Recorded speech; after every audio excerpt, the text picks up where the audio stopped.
Abusuani komo ewo channel so ha AGH Politics Avenue podcast of secretary because making headlines ene ejemre na edibi eksomo onua yebo ewra eye former minister of education aso eye NAPO ono ene na ehwesa aso eye no so ansa na yebi no akọ eye ministry of energy afi omu free abema eja okope ne baby train na kita se share project kan bi ekọ eye tablet omo ekotoma eye school for onua auditor general etimi apa ho ntoma se tablet no ebo omo de toye no na over budgeted what price omo ekopie mo pa committee. Let's talk say at this point in time yembo inra insemnim na yenhwe ne yeko ane de ba hye ne so am say AGH Politics Avenue yembo inra eye insemfo ani. Let me convey the regrets of the Minister for Education, who would have wanted to be here himself. Because of other pressing matters and the fact that he has not fully resumed formal duties, he has asked me to lead our team from the ministry to appear before your August committee. I would like to invite our team to introduce themselves, beginning on my right.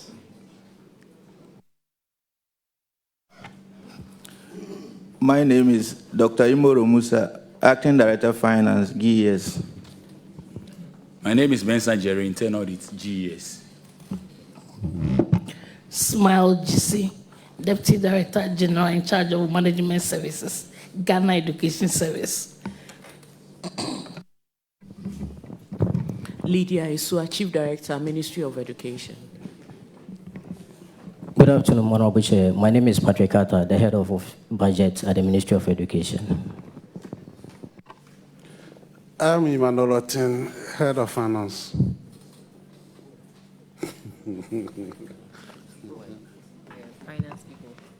All right, Honorable Yao, NSNIM will handle the first question from Minister of Education. Thank you, Chair. Minister, you're welcome with your team. Since I'm starting education, I would just want to run through the summary of validated position. So the total claims by the Ministry of Finance was about 6 billion, out of which 228,553 million was rejected in the claims that were submitted. So I would want to start with the first issue, which has to do with some differences of about 3.4809 billion in total arrears and commitments, which was reported in the Ministry of Finance schedule, but could not be supported by the Ministry of Education. And there are some 3 items that were not supported by the Education Ministry. Before then, I would want to find out why that discrepancy before we go into the details.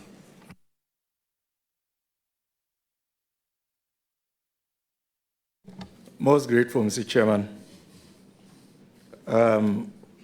The information we have been able to generate indicates that the ministry, as you said, did not provide any documents or information supporting the 3.4 billion. But this is because this was a subvention that had been paid by the Comptroller and Accountant General at the time we were furnishing the auditors with the schedule and the expenditure. This particular expenditure has to do with the procurement of tablets for distribution to our wards in the secondary school system. So there was a need to reclassify this arrangement under Get Fund. But in addition to the tablets, I think there was another expense that had to do with the capitation grants and the school feeding under the 2025 budget. But I would invite our budget officer to add some flesh to the skeleton I have designed. Thank you, Honorable. Honorable Chair, so just as the Honorable Minister explained, we submitted our schedule to the Ministry of Finance somewhere around February 2025. And after the submission, we were invited by Ministry of Finance to have an engagement on that. And during that engagement, these issues came up. The first one was the 2.9 billion outstanding under tablet computers. Ministry of Finance explained that that transaction is solely under Get Fund, so we can't submit it as an outstanding. We did submit it earlier because at a point in time, the Ministry of Finance released some funds to the ministry for the payment of the tablets. But when we met them, they explained that even that money that was released by finance was taken from Get Fund. So we omitted it when we were submitting our schedule to the auditors. The second one has to do with capitation grants and feeding grants for the first term of the 2024-2025 academic year. The academic year started in September 2024. As at the time we were compiling the arrears to Ministry of Finance, it had not been paid, so we included those ones as part of arrears as at December 2024. But when we met the Ministry of Finance, once again they explained that yes, even though the transaction relates to 2024, that is supposed to be part of the 2025 budget. So we can't submit it as part of our standing as at December 2024. The final category has to do with subventions to some of our tertiary institutions. As at the time we were presenting to Ministry of Finance, there were arrears to some institutions by way of salaries and emoluments. But when we were finishing the auditors with the schedule, those ones had been paid by a controller. So we omitted all these ones from what we shared with the auditors. That explains the discrepancy between what we gave the auditors and what Ministry of Finance gave them. And we explained all this thing to the auditors. Thank you. Okay. We have listened to your explanation, but then I just want to find out the issue about the 2.9 billion with the tablets. What is the level of relationship? Is it that you did not have documentation to this procurement, or what was it? So, Honorable Chair, we did have, but as I indicated, when we were going through the documentation, we realized that at a point, Ministry of Finance released some 600 million to the ministry directly to pay for them. So when we were reporting our arrears to Ministry of Finance, we didn't want to have any omissions. But when we engaged them, they explained that even that 600 million was taken from Get Fund. So everything relating to the tablet should go to Get Fund. And that explains why we didn't include it in our schedule to the auditors. Madam, Ministry of Education, you said matters relating to the tablets pertain to Get Fund. You know, Parliament passes the Get Fund allocation, the formula. And in that formula, in that year, government said that they were going to use part of Get Fund's fund to purchase the tablets. So why then do you include it in yours? It was in the formula, the Get Fund formula, that they were going to use part of that. Explain why the situation arose. Honorable Chair, once again, I think the error was with us assuming that once finance at a point paid some, we should declare it to them as an arrears. So when they explained that even the money they gave to us was coming from Get Fund, we had to exclude it from our schedule. And since then, everything relating to the tablet is being handled by Get Fund, yes. Thank you.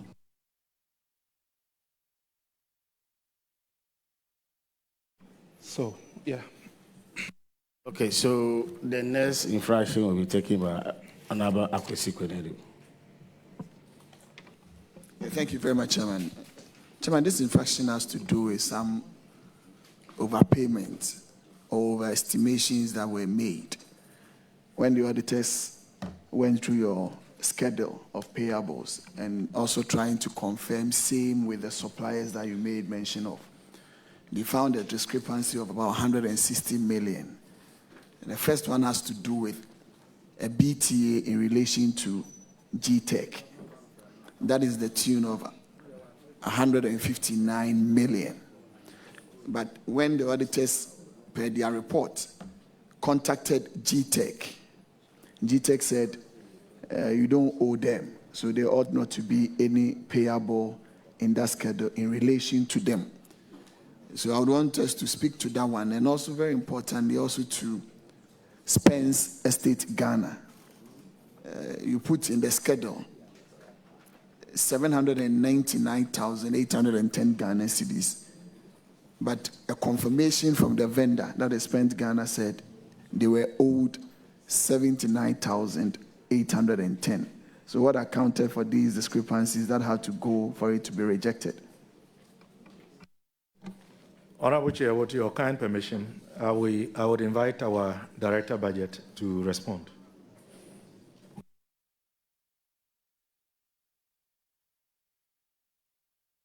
Thank you, Honorable Chair. So, regarding the first issue of BTA on the payment of teacher trainee allowances, I can confirm that the ministry in our schedule to the auditors did not include that. This information was actually pulled from Controller and Accountant General because on their system, they had this BTA pending. The Ministry of Finance actually released the 159 to GTech. Subsequently, it was initiated on the gift mix. And I understand the payment was done around March 2025. So when the auditors submitted the information from Controller for us to validate, we indicated that they should liaise with GTech to do the confirmation for them because payment goes directly to them. Unfortunately, our engagement with GTech indicated that when they received the letter from the auditors in September 2025, because there were no outstandings relating to teacher trainee allowances, they went ahead and indicated that there was no outstanding. Even though the payment was done in March, they should have indicated that to the auditors, but in their response to the auditors, they mentioned that there were no outstandings. So who initiated the payment on the gift mix? Was it by the Ministry of Finance or by the Ministry of Education? It was initiated by the Ghana Tertiary Education Commission. Or they themselves, but not the Ministry of Education? Not the Ministry of Education. But auditors, how then do you include a transaction that has nothing to do with the Ministry of Education in their schedule, of which they did not present to you, and that becomes something that you have to reject in their name?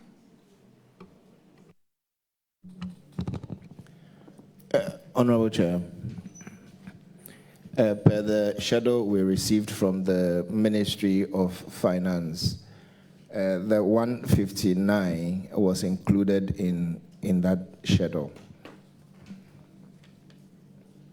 And that was what you received from Ministry of Finance, but not Ministry of Education. And I think when you met them also, they also made an indication to you that they have not processed any payable of this sort. So I believe that you could have taken it out rather than put it in their name in their report. Okay. Honorable Chair, can I just clarify? You know, this audit is a special audit. We had a baseline information. We're given a figure to go and validate. So at the end of it, whether we have accepted or rejected, we needed to report it so that at the end, we get the quantum of the baseline. If it had just been auditing maybe Ghana Education Service, it could have been dropped. Director, I agree with you. That is a special audit and you are doing a baseline report. But the point is this. This is a report that we are talking about the Ministry of Education, first and foremost. The Ministry of Education did not initiate any such transaction nor give you any sort of payables. So if it was given to you by the Ministry of Finance, then it ought to have been in the name of the Ministry of Finance. Or when they also came and told you they've not initiated, it should not have reflected here. Because at the end of the day, we are doing the Ministry of Education, and they do not present that. But in this, we are interrogating them. That is the point. Honorable Chair, you see, the information was given to us by Ministry of Finance, having been submitted by Ministry of Education. For us, it's from Ministry of Education. So if you take it out from Ministry of Education, when you come to add the baseline, you will not get the total for Ministry of Education. So we agree with you. So, but it's the explanation. When you include it, you should have, explain it well so that it will seems like they have initiated the project. That's where the issue is. But the Ministry of Education is even saying that they did not even initiate that and they did not have it in their report that they submitted. But it's with the Ministry of Finance saying they have initiated, but the explanation would have clarified this. I think that was the issue. Can we speak to the Spencer Ghana, Estates Ghana also? Yes, Honorable. So the issue with the Spence Ghana was actually an error in an earlier correspondence the ministry sent to Ministry of Finance. I understand after the debt restructuring, some of the projects were put on hold. Ministry of Finance requested for some information, and in submitting so, instead of 79,809.74, in here we have 799,809.74. So there was a 9 somewhere, but previous and subsequent correspondence with Ministry of Finance and the funders, this is a Kuwaiti fund project, has the correct figures, which is what the auditors have indicated, 79,810.74. So that was clearly a typo, and we drew the auditors' attention to it when they interrogated it. But this is to the level of a claim but not commitment. So if you say some of the projects were put on hold, does it mean that there was no implementation for them? However, this one has been put in as a claim, which means that there have been execution and there have been a request for payment, rendering it to the position of a claim. So which portion and at which stage was such a project put on hold?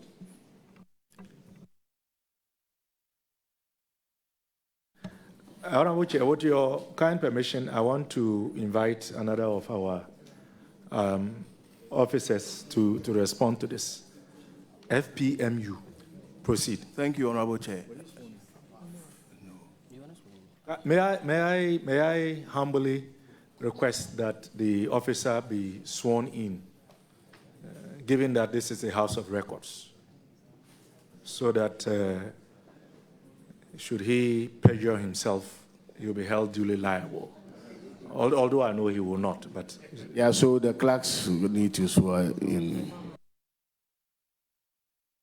to the needful clerk. Okay.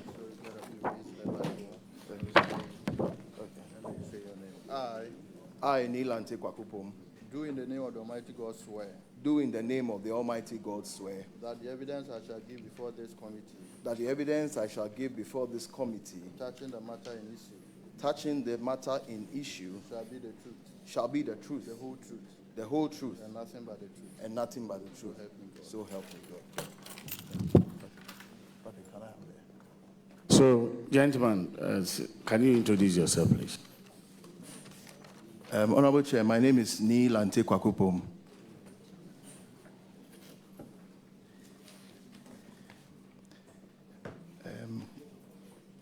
Can I proceed, please? Okay, Honorable Chair, thank you very much. We ain't some who chemical channel so, Mammy, and what's so jammy. That's an so bad in the Dumbi Edomini. Onia, a bit saying Asia.